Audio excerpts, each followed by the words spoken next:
사무엘상 1장 1절에서 11절까지의 말씀입니다. 저와 여러분 한 절씩 교독하여 받들어 읽습니다. 에브라임 산지 라마다임 소빔에 에브라임 사람 엘가나라는 사람이 살고 있었습니다. 그는 여로함의 아들이며 엘리후의 손자며 더후의 정손이며 숲의 현손입니다. 엘가나에게는 두 아내가 있었는데 한 사람의 이름은 한나였고 다른 한 사람의 이름은 브닌나였습니다. 브닌나는 자식이 있었지만 한나는 자식이 없었습니다. 엘가나는 해마다 전능하신 여호와께 경배와 제사를 드리기 위해 고향에서 실로로 올라갔습니다. 그곳에는 엘리의 두 아들 홈니와 비느하스가 여호와의 제사장으로 있었습니다. 엘가나는 제사 드리는 날이 올 때마다 자기 아내 브닌나와 그 모든 아들 딸들에게 제물로 드릴 고기를 나눠주곤 했습니다. 그러나 한나에게는 2배를 주었는데 그것은 그가 한나를 사랑했기 때문입니다. 그러나 여호와께서는 한나에게 자녀를 주지 않으셨습니다. 여호와께서 한나에게 자녀를 주시지 않았으므로 브닌나는 계속해서 한나를 괴롭히고 업신여겼습니다. 이런 일이 해마다 계속됐습니다. 한나가 여호와의 집에 올라갈 때마다 브닌나는 한나를 괴롭혔기 때문에 한나는 울면서 아무것도 먹지 못했습니다. 그런 한나에게 남편 엘가나는 한나 왜 그렇게 울고 있어? 왜 먹지 않고 있어? 왜 그렇게 슬픔만 하고 있어? 내가 당신에게 10아들보다 낫지 않소? 하고 말했습니다. 그들이 실로에서 먹고 마시고 난 뒤 한나가 자리에서 일어났습니다. 그때 엘리 제사장이 여호와의 성전 문 옆에 있는 의자에 앉아 있었습니다. 2절을 함께 읽습니다. 한나는 마음이 너무나 괴로워 울고 또 울면서 여호와께 기도했습니다. 그리고 맹세하면서 말했습니다. 전능하신 여호와여, 만약 주께서 주의 종의 비참함을 굽어보시어 저를 기억하시고 주의 종을 잊지 않고 제게 아들을 주신다면 제가 그 평생을 여호와께 바치고 결코 그 머리에 칼을 대지 않겠습니다. 아멘. 오늘은 각 캠퍼스에서 자유로운 본문을 정하고 특별히 가정을 중심으로 한 주제를 가지고 말씀을 전하게 된 날입니다. 담임 목사님 지난 한 주간 물론 저도 미주에 함께 있었습니다.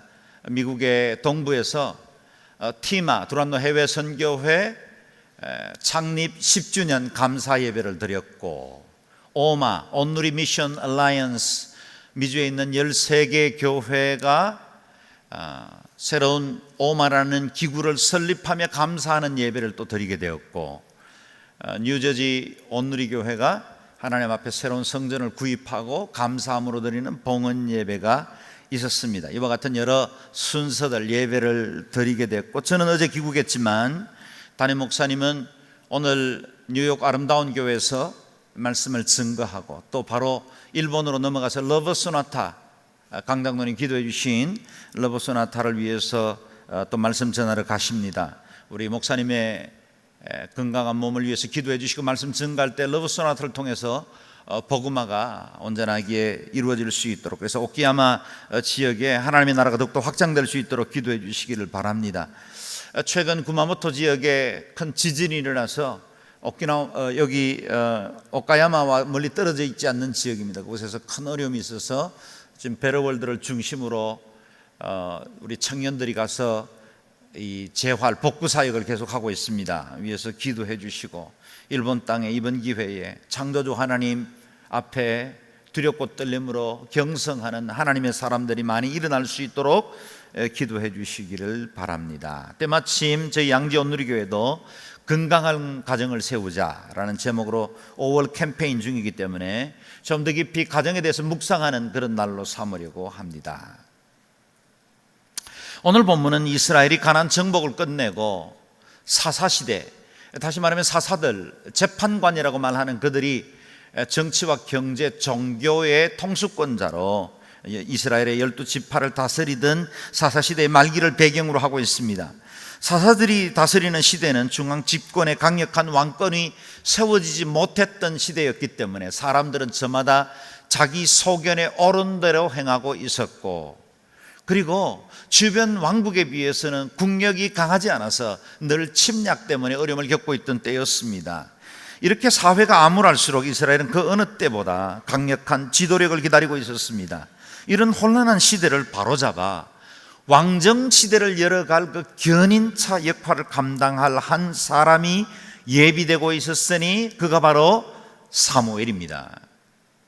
그런데 이 사무엘은 어느 날 빵빠레를 울리면서 갑자기 역사의 전면 무대에 등장한 것이 아닙니다. 우리와 똑같이 평범한 가정에서, 그것도 아이를 얻지 못해서 눈물로 서러워하던 한 여인의 태를 열어 하나님께서 기적적인 방법으로 허락하신 그 아들로 이 땅에 오게 되었다라는 겁니다.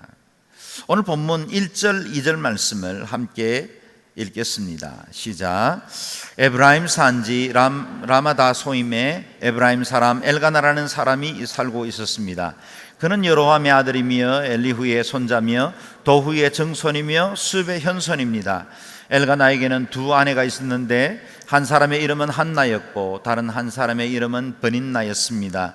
버닌나는 자식이 있었지만 한나는 자식이 없었습니다. 이스라엘 땅 중부에 위치한 에브라임 산지에 살고 있었던 엘가나, 이 한 사람을 설명하기 위해서 그의 조상 여러 명의 이름이 등장합니다. 다시 말하면 그는 정통적인 레위 지파에 속한 사람이었고 이 사람에게는 두 명의 아내가 있었다라는 겁니다. 한나와 버닌나였습니다. 당시에는 중첩이 자유로운 시대였기 때문에 아내가 몇 명씩 있는 경우들이 이 족장들의 가정에는 많이 있었죠. 그래서 오늘날에 어떤 형제들은 그 당시에 중첩을 허락하셨다면 오늘날도 허락해야 되지 않느냐, 이것이 성경적이지 않느냐라고 말하는 담대한 남편들도 없지 않습니다. 그러나 그건 성경의 가정의 제도에는 합당한 방법은 아니죠. 당시에 전쟁이 많고 자녀들을 계속해서 생산을 해야만 한 국가가 성장하기 때문에 중첩이라는 그런 필요악을 통해서 나라의 국력을 세워가는 방법이었다, 그렇게 이해하시면 되겠습니다. 아내가 둘 있다. 여러분 어떻게 생각하십니까? 저의 경우만이 예외가 아니라고 생각하는데 한 아내만으로도 살기가 쉽지 않는 시대에 아내가 둘이라면 이 가정에 얼마나 복잡한 배경이 있었을까 짐작할 수 있습니다. 특히 한 아내에게는 자식이 있었고 한 아내에게는 자식조차도 갖지를 못했다는 겁니다. 그럼에도 불구하고 엘가나는 레위인답게 예배하는 일에는 언제나 성실한 사람이었습니다. 3절 4절 같이 읽겠습니다. 엘가나는 해마다 전능하신 여호와께 경배와 제사를 드리기 위해 고향에서 실로로 올라갔습니다. 그곳에는 엘리의 두 아들 홈니와 비느하스가 여호와의 제사장으로 있었습니다. 엘가나는 제사 드리는 날이 올 때마다 자기 아내 버닌나와 그 모든 아들 딸들에게 제물로 드릴 고기를 나누어 주곤 했습니다. 당시에는 아직 예루살렘 성전이 건축되기 전이었습니다. 그래서 이스라엘을 40년 동안 광야에서 이끌어 오던 그 성막과 법궤는 실로라는 지역에 모셔져 있었고, 그리고 이스라엘 백성들이 1년 3차 율법에 따라서 중요한 절기에 하나님 앞에 예배하러 나올 때는 예루살렘이 아니라 실로로 모여들고 있었다는 겁니다. 그 성막과 법궤가 있던 그 실로에 당시 홈니와 비느하스라는 엘리의 두 아들이 제사장의 직무를 수행하고 있었다는 객관적인 정보를 제공하고 있습니다. 엘가나는 경건한 가장이었습니다. 절기가 되면 모든 가족들을 데리고 하나님의 성막이 있는 실로로 올라갔고 아내와 그 자녀들이 각각 하나님 앞에 제사를 드릴 수 있도록 예배하는 가정으로 세워나갈 수 있도록 제물을 나누어주곤 했다는 겁니다. 경건한 가정이 누구입니까? 어떻게 하면 우리가 건강한 가정을 세울 수 있을까요? 그것은 그 무엇보다 온 가족이 바른 예배자가 되도록 이끌어주는 사람, 그가 바로 경건한 가정이지요. 어떻게 건강한 가정을 세울 수 있습니까? 예배하는 가정이 건강한 가정입니다. 자녀들에게 바른 예배를 가르치고 인격적으로 하나님을 만날 수 있도록 도와주는 것보다 더욱 중요한 것은 없습니다. 이보다 더 큰 유산은 존재하지 않습니다. 자녀들에게 육체적으로 필요한 것을 공급해 준다고 해서 그래서 다른 아이들보다 주눅들지 않고 편하게 그 모든 것들을 가질 수 있도록 공급해 준다고 해서 아버지의 역할이 다 된 것은 아닙니다. 아버지가 감당해야 할 최고의 사명 중에 하나는 신앙 전수자의 역할입니다.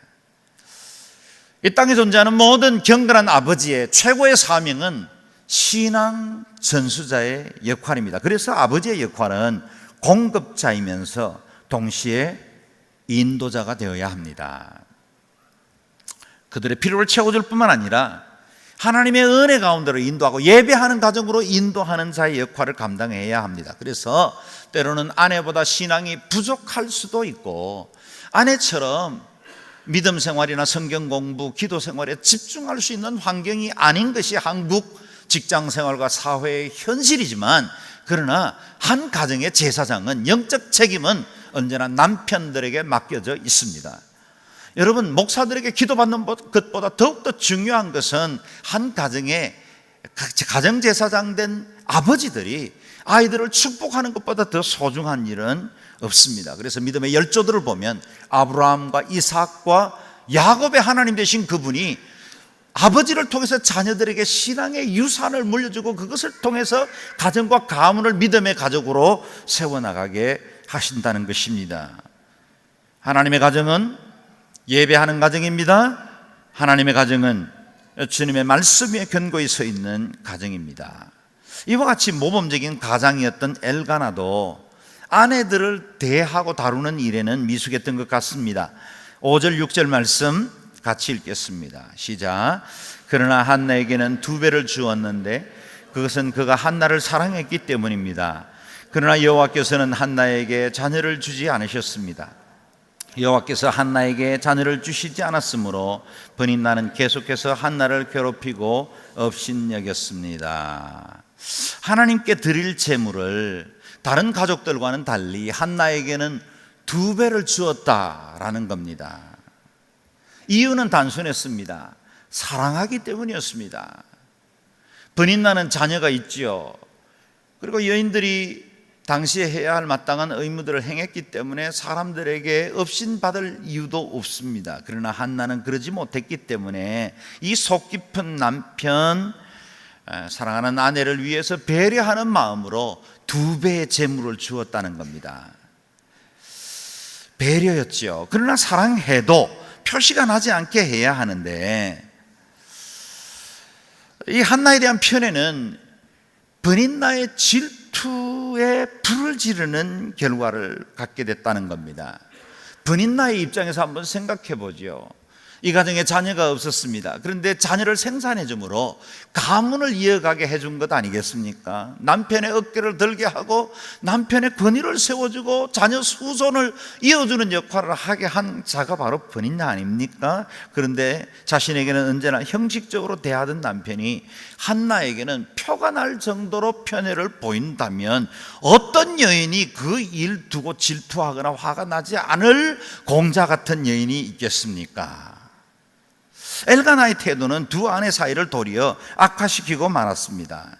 버닌나의 굶주림은 예배 때 드리는 제물의 양이 아니라 남편의 사랑이었어요. 그 결핍은 공격성으로 변화되었고 그것은 남편이 아닌 한나를 더욱더 괴롭히는 결과를 낳았습니다. 이 불편한 관계는 하루 이틀에 끝나지 않았습니다. 7절 말씀 읽겠습니다. 시작.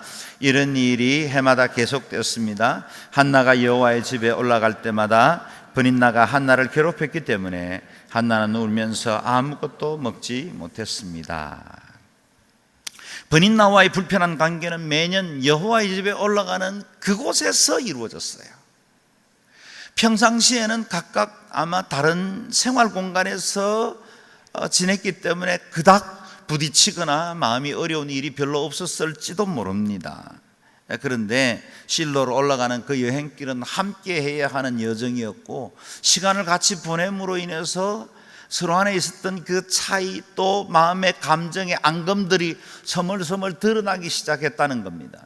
간혹씩 우리들도 모처럼 마음 먹고 5월 가정의 달에 여행 한번 가자, 가정의 화목을 세우자 그러고 떠난 그 여행에서 싸움하고 돌아온 부부들도 없지 않지 않습니까? 저희 가정만 그랬나 봅니다. 사실은 평상시에는 서로 바쁘기 때문에 서로의 작은 행동에 대해서도 지켜보거나 그 일에서 대화 나눌 기회가 없었는데 같이 지내다 보면 눈에 거슬리는 행동들도 나오고 그러다 보면 감정이 일어나게 되고 여행 간 그 자리에서 잘해보자고 한 시간에서 도리어 싸움하고 마음이 불편하고 돌아오는 경우들도 왕왕 생기는 걸 보게 됩니다. 아마 한나도 분인나도 그랬던 것 같습니다.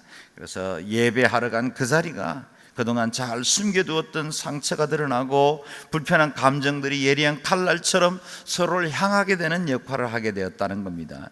이것이 얼마나 심했는지 개역 성경 6절에는 그 대적 분인나가 그랬어요. 에네미래요, 에네미. 아이고 제 원수, 그런 뜻입니다. 그럴 만큼 둘 사이의 관계가 아주 굉장히 힘들게 되었다는 겁니다. 여러분, 우리 삶에도 이런 일은 왕왕 일어나지요. 예배 드리려고 하면 문제가 생기기도 하고, 잘해보려고 결심한 그 일에 이상하게 일이 꼬이기도 합니다. 예배를 방해하는 마귀가 제일 왕성하게 활동하는 장소가 어디입니까? 대체로 주차장이죠. 그리고 우리 집 아파트 현관입니다. 예배하려고 같이 나가는데 아내가 멀쩡하게 나오다가 여보 참 이거 안 어울리지, 잠깐만 기다려. 그러고 돌아가서 왜 옷을 바꿔 입고 나옵니까? 괜찮은데 그만해도 봐줄만 한데 뭐가 안 맞는지 다시 들어가서 옷을 갈아입고 나옵니다. 시간은 촉급하지요. 그래서 밖에서 시계를 보던 남편 안에 설설 화가 치밀어 오르기 시작합니다. 그래서 차 타자마자 한두 마디 하고 나면 그 예배가 편할 리가 있겠습니까? 오늘도 그런 마음으로 와 있는 가정이 있을지 모르겠어요. 그래서 멀쩡하게 들어오면서는 뭐 집사님 안녕하세요, 아이고 뭐 좋은 날이네요, 그 인사는 했지만 앉아 있는데 마음은 구만리 떨어져 있는 부부들, 그렇죠? 이상하게 우리의 예배를 방해하려고 하는 마귀가 설거머니 예배 가장 중요한 시간에 우리 마음을 떼어놓기도 합니다. 모처럼 신앙생활 잘 해보려고 공동체에 속하기로 했는데 왜 하필이면 그 사람이 우리 순에 속할 게 뭡니까? 그렇지요. 그것 때문에 어려워지기도 합니다. 봉사 한번 하려고 했는데 열심히 섬긴 그날 어느 누군가가 내 속을 뒤집어 놓기도 하죠. 그런 일을 만나면 교회 가는 것도 겁나고, 뭐 봉사하려고 하면 슬슬 겁이 나서 차라리 그냥 나 혼자 예배하는 게 더 낫다. 그래서 조용히 교회에 와서 예배만 드리고 슬그머니 빠져나가는 그런 분들도 없지 않을 겁니다. 그러나 여러분, 이 모든 과정들을 통해서 하나님은 우리의 마음을 빚으시고 새롭게 해주시기를 원하십니다. 예배 올라갈 때마다 브린나 때문에 마음이 힘들었죠. 그러나 그 브린나의 그 힘들게 한 것이 한나를 밀어붙여 벼랑 끝에서 여호와 하나님 한 분 외에는 어쩔 수 없다고 주님을 붙들게 하는 계기가 되기도 했다는 겁니다. 그래서 광야는 언제나 축복입니다. 시련과 고통을 겪을 때 그 모든 것을 통해서 우리의 삶을 새롭게 하시는 주의 손길을 경험하기도 합니다. 하나님께서 우리의 삶을 주관하시고 다스리신다면 내게 일어난 모든 일에는 우연이 없습니다. 그리고 때로는 우연을 가장해서 우리에게 다가온다 할지라도 그것을 합력하여 선을 이루시는 하나님의 신실하신 계획이 우리와 함께 할 줄로 믿습니다. 이렇게 힘들 때 남편의 따뜻한 마음과 말은 얼마나 큰 용기가 됩니까? 8절 9절 한나를 세우는 말들을 한번 들어보시죠. 읽겠습니다. 그런 한나에게 남편 엘가나는 한나 왜 그렇게 울고 있어? 왜 먹지 않고 있어? 왜 그렇게 슬퍼만 하고 있어? 내가 당신에게 열아들보다 낫지 않소? 하고 말했습니다. 그들이 실로에서 먹고 마시고 난 뒤 한나가 자리에서 일어났습니다. 그때 엘리제 사장이 여호와의 성전 문 옆에 있는 의자에 앉아 있었습니다. 이 멋진 남편을 보십시오. 낙담하고 슬퍼하는 한나에게 질투와 시기심으로 인해서 날카로운 그 말들로 인해서 고통당하는 그 아내를 어루만져주는 이 축복의 말을 하고 있지 않습니까? 왜 그렇게 슬퍼하고 있어? 내가 열아들보다 낫지 않소? 난 당신 사랑해. 당신이면 돼. 뭐 때문에 힘든 거야? 에이 여보 괜찮아, 내가 있잖아.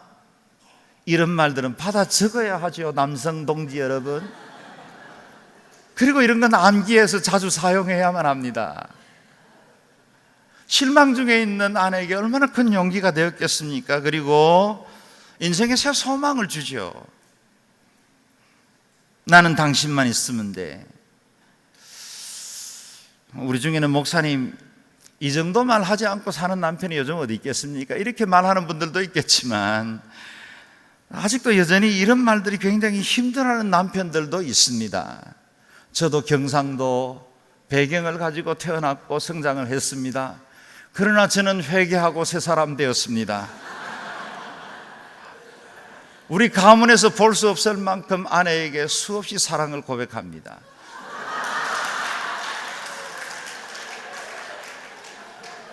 저는 매일매일 적어도 하루에 10번씩 아내에게 사랑을 말해줍니다.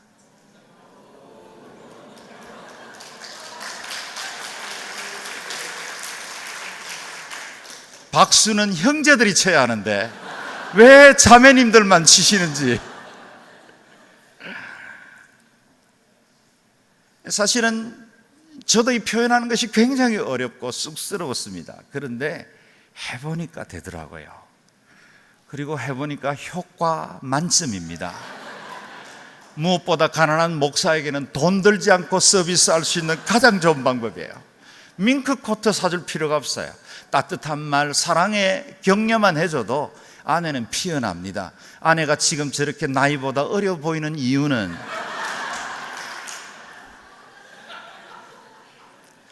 사람들이 아내를 보고 이쁘다고 말합니다. 제가 봐도 너무 이뻐요.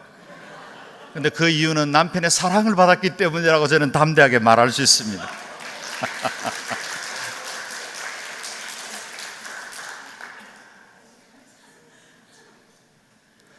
근데 제가 이민사회에서 목회할 때 정말 가정들이 많이 어렵고 깨어지는 가정들이 많이 있었습니다.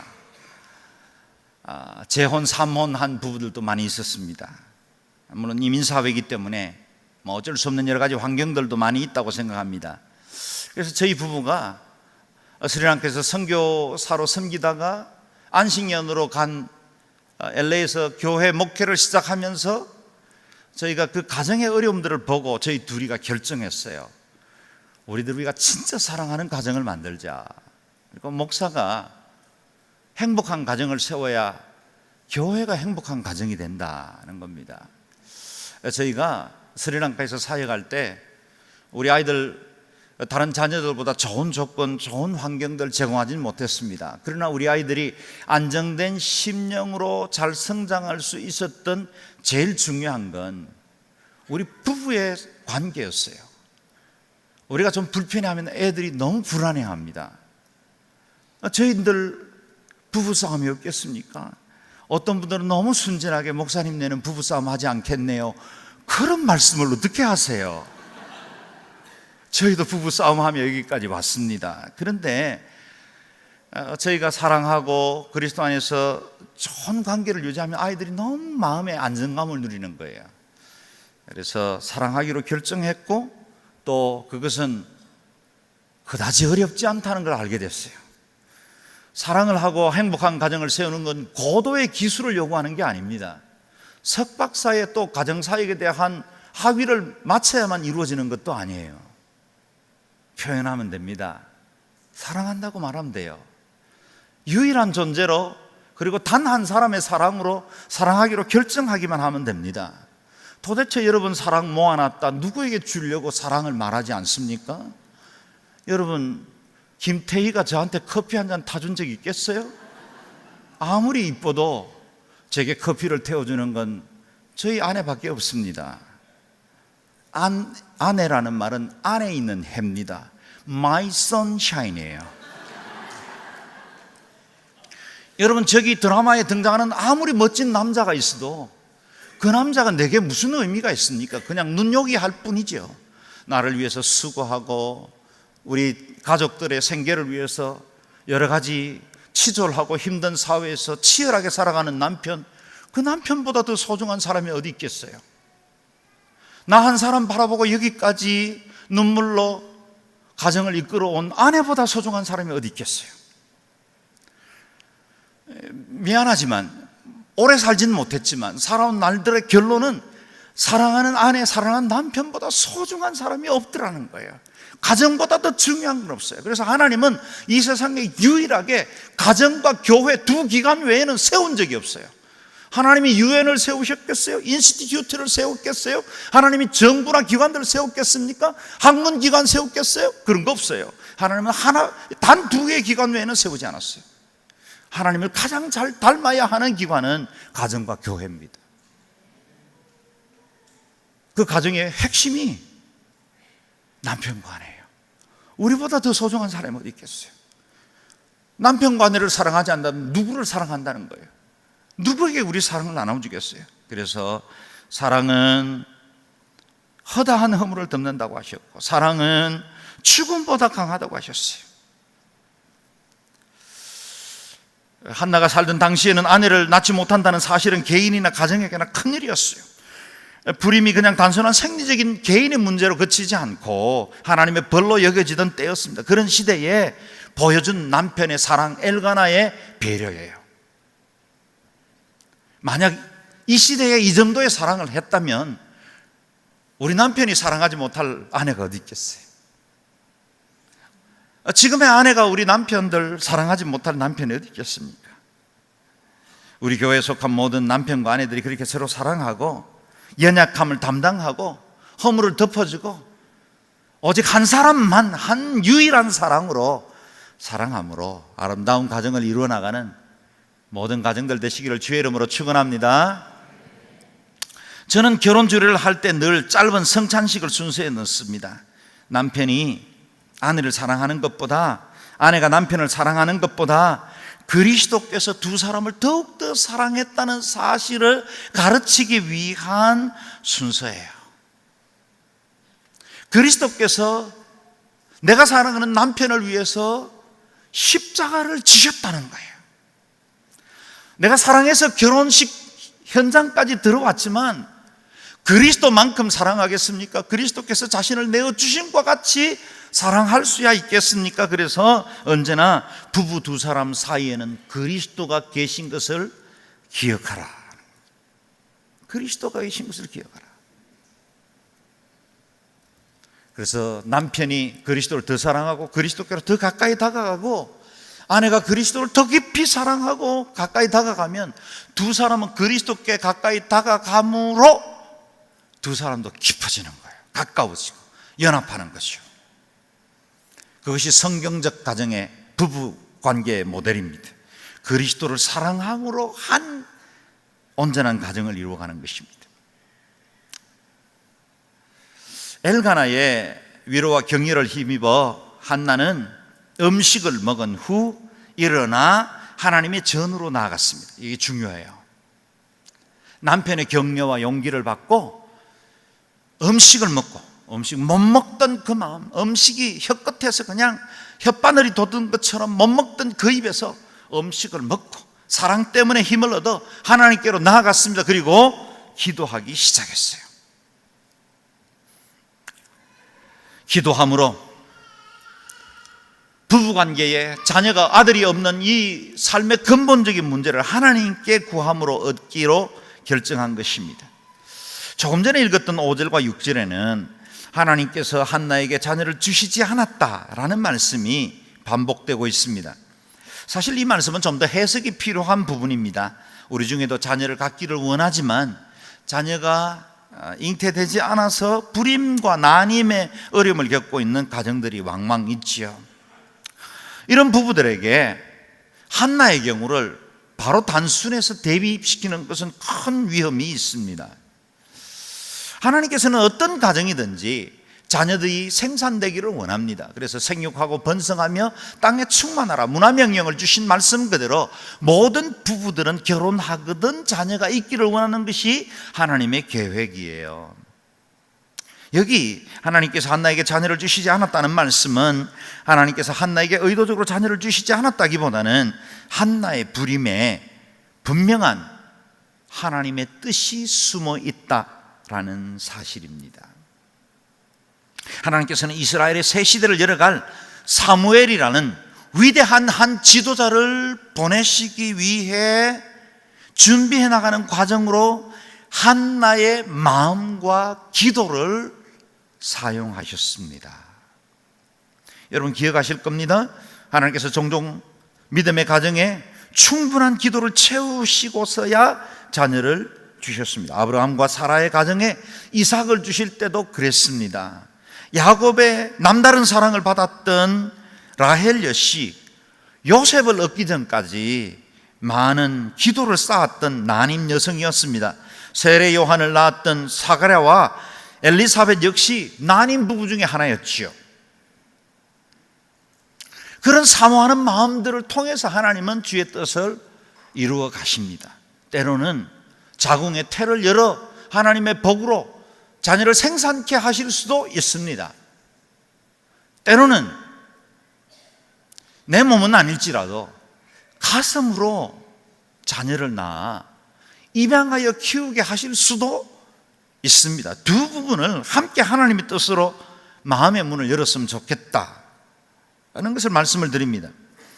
잘 알고 있는 대로 우리가 영상에 본 대로 한국 사회는 저출산 문제가 심각합니다.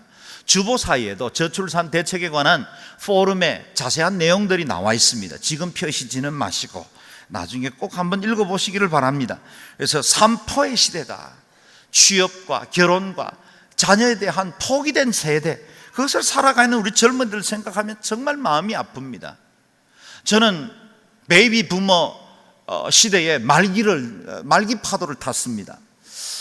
저희 시대는 인구가 많았기 때문에 그 많은 인구에 필요한 여러 가지 생산품이 필요했고, 또 경제적으로 빠르게 성장하던 대한민국에 많은 회사들이 설립되고 경제 촉진을 위한 여러 정책들이 있으면서 저희가 대학 졸업할 때는 취업 문제로 고민하는 친구를 본 적이 없습니다. 다 졸업하면 당연히 취업하는데 내가 이 직장을 원하는가 저 직장을 원하는가 그것 때문에 시험 쳐서 우열을 가린 적은 있지만 취업 문제 자체를 걱정하는 친구는 본 적이 없습니다. 다 취업할 수 있던 시대였습니다. 그러나 이제는 인구 절벽 시대를 맞이하고 있고 점점 사람들이 줄어들면서 소비도 줄어들고, 그 소비가 줄어든다는 건 연쇄적으로 학교가 줄어든다는 이야기요, 또 소비를 진작해 나갈 수 있는 여러 가지 문화, 행사, 또 여러 생산품, 모든 전 영역에 영향을 끼치게 되어서 이제는 전 영역의 도산으로 이어진다는 것입니다.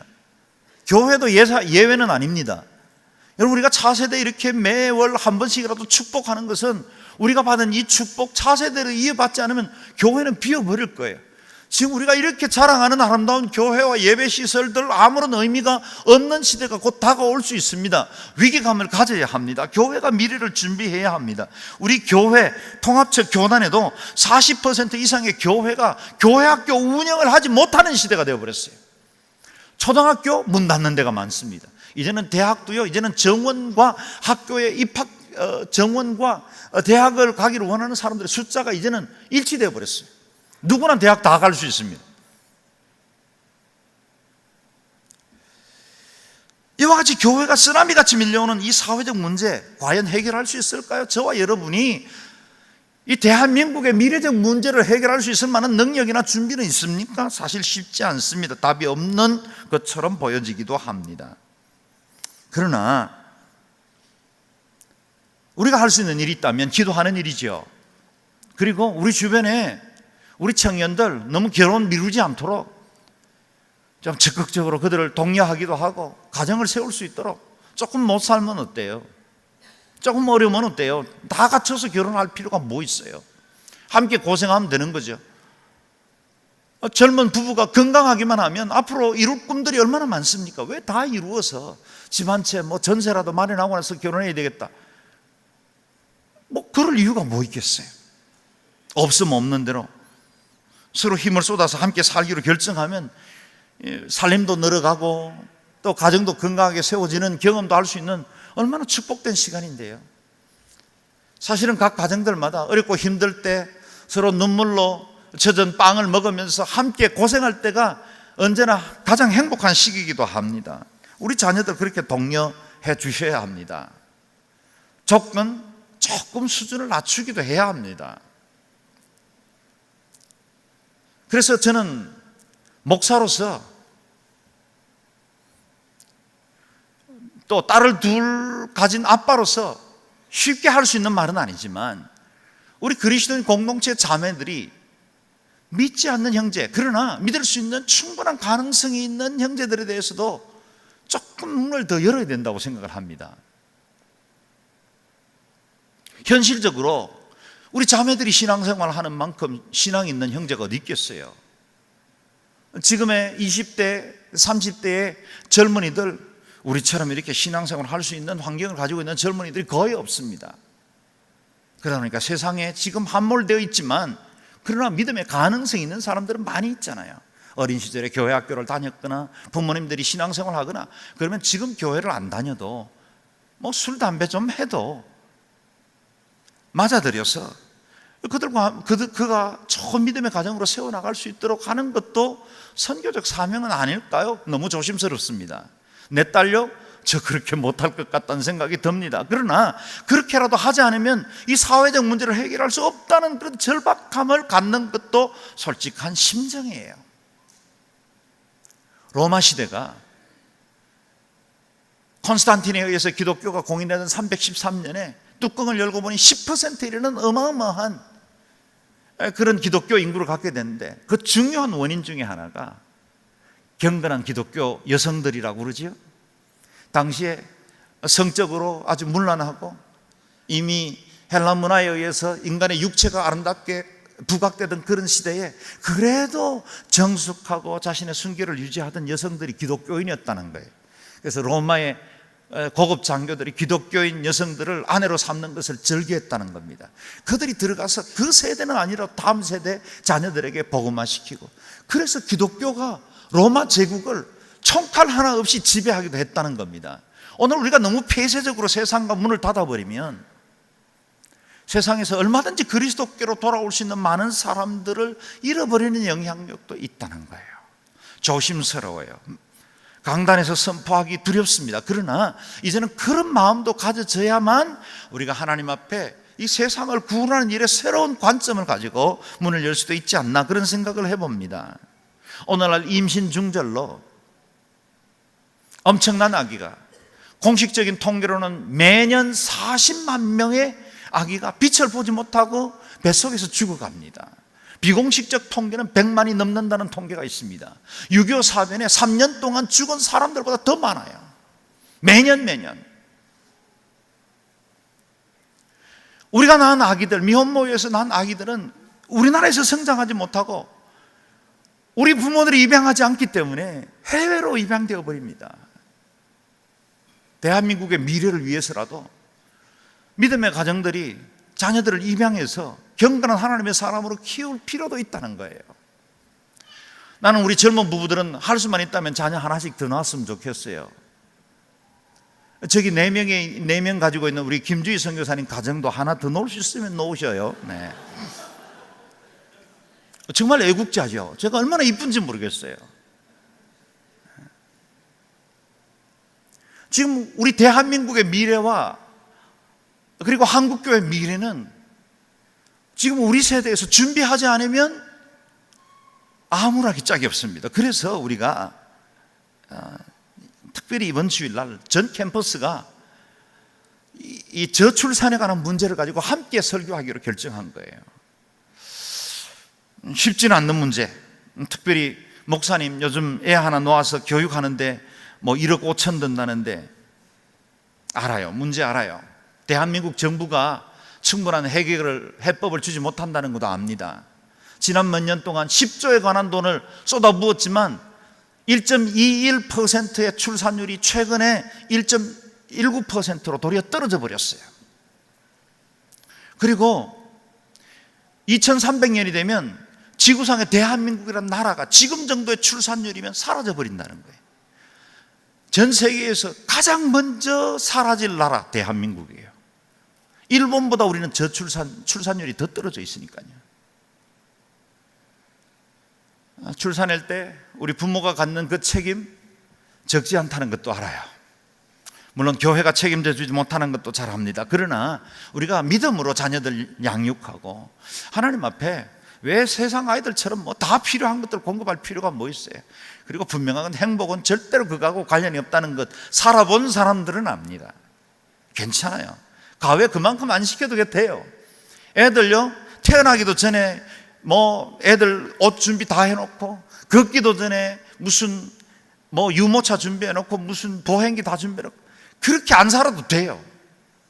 다른 애들 쓰던 거 빌려다 갖다 키워도 애들 잘 큽니다.